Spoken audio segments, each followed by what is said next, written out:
in this edition of Pure Michigan Trains. It's the end of 2015 as trains continue to move, but with impacts from sluggish traffic demand. From Granville to Lake Odessa, we catch multiple trains along the old Pierre Marquette main line during an unseasonably warm and often dreary month amid cutbacks spanning the entire industry. This is Pure Michigan Trains, presented by the Thornapple River Rail Series.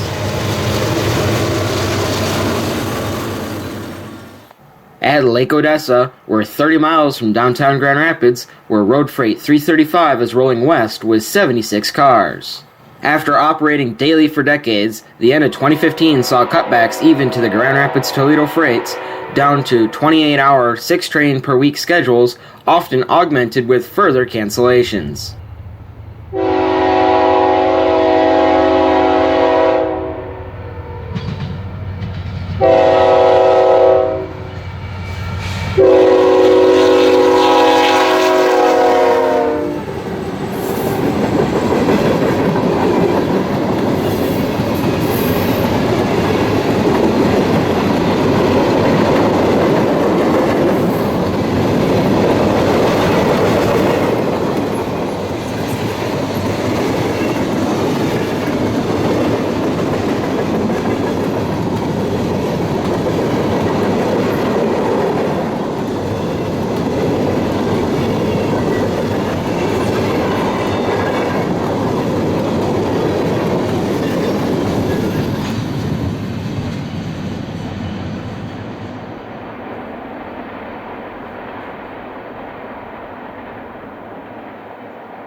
Later in the day, we're still east of GR, but at Elmdale for D707, heading to Lansing with a monster train of 64 mixed for local customers and the GLC.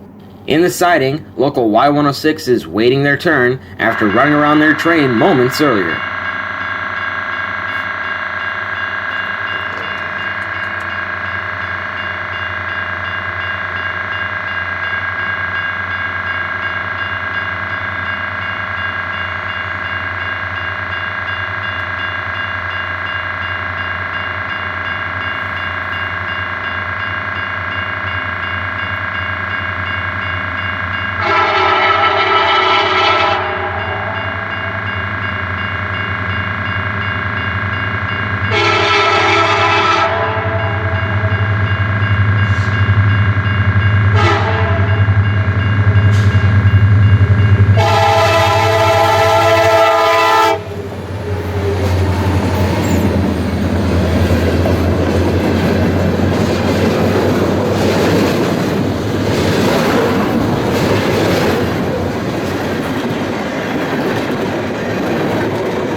With D707 out of the way, 106 cruises back west towards AltoGas, a major customer who receives an impressive quantity of propane for the region's heating needs.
Another long-time daily manifest pair, Chicago Grand Rapids trains 326 and 327 had also been cut to just 3 each way per week by December.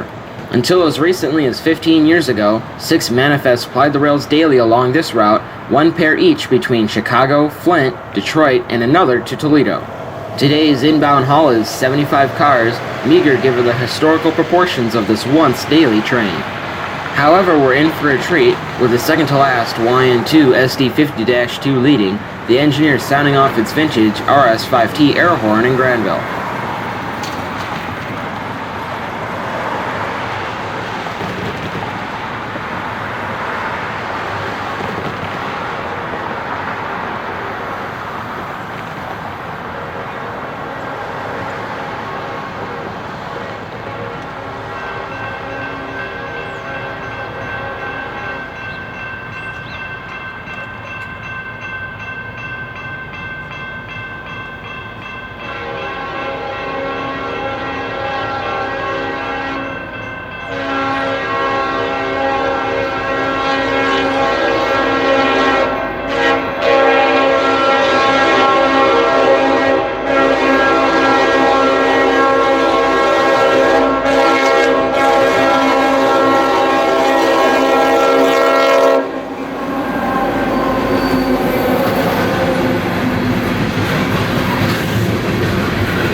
Waiting on Q326 is the local D700, who has a short setup for Holland on the drawbar to begin their day's work westbound.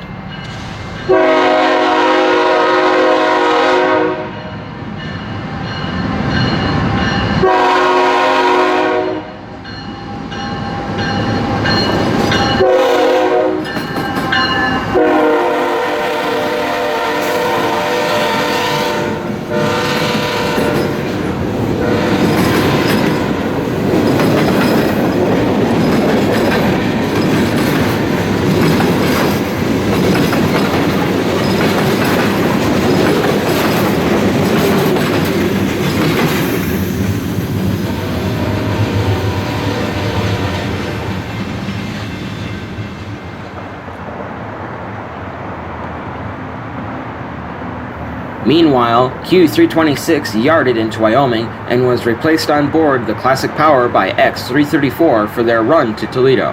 After collecting their own train out of a different track, they are heading east, giving us more chances to enjoy this aging mode of power.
At Whitneyville, they're climbing the grade out of the Thornapple River Valley with 73 cars trying to drag it all back down to the river.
Late that afternoon, we're back in Granville as D700 wraps up their day collecting the empty center beam from standard lumber. Plucking the car requires a move on the rickety old runaround and spur trackage, which doesn't seem to fit the persona of the hulking brand new ET44AH number 3311.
Working quickly to minimize disruption to auto traffic during rush hour, the crew has the switch and derail lined and locked back for normal movement and shoved back to the rest of their train.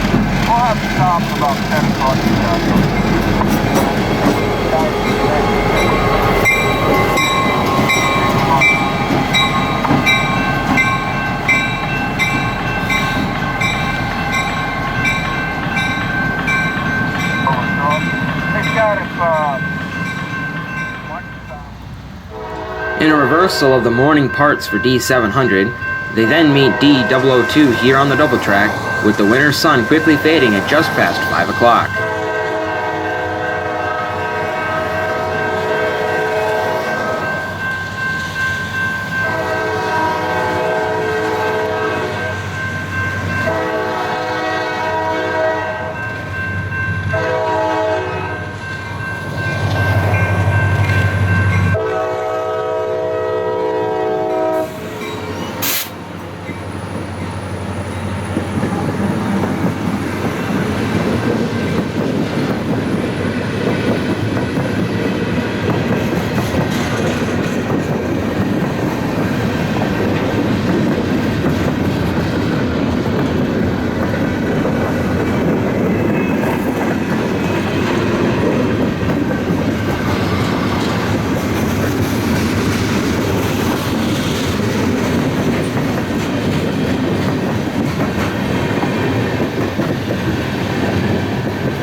After waiting over an hour for D700, D002 was ready to go when they got their signal.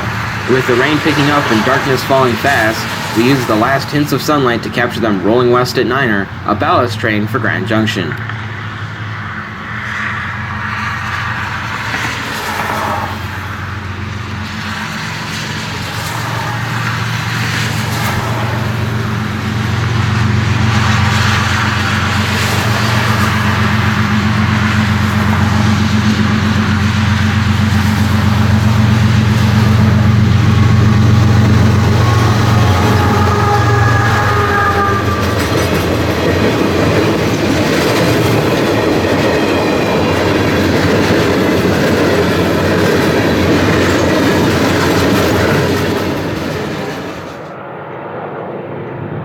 While trains 334 and 335 continued to run for about 2 more months, New Year's Eve marked the final time this series captured them on video.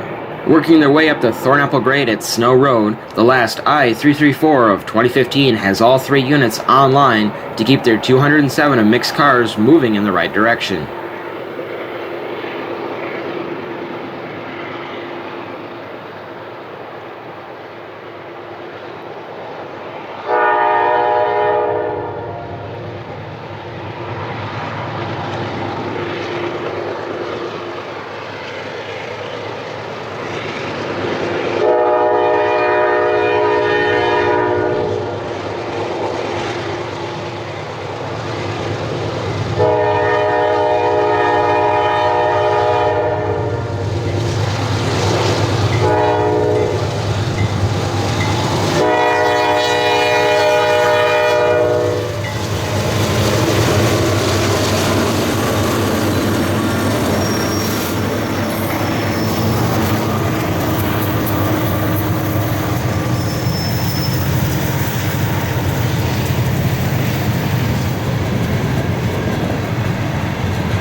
detector. Milepost 126.3, no defects. Repeat, no defects. Total axle 446, length 5912, detector out. Too long for the siding at Lake Odessa, the RN decided to keep 334 on the main for their meet with our final 335. Soon, rolling through the siding as 334 stands by, I-335 has just 60 cars, a far cry from the record-smashing run of 200-car trains seen earlier in 2015. Stunning it is that a train that had carried so much traffic would soon be gone, as CSX set their sights on continued profitability amongst dwindling traffic flows by diverting flows to other routes to cut as many trains as possible from the schedule.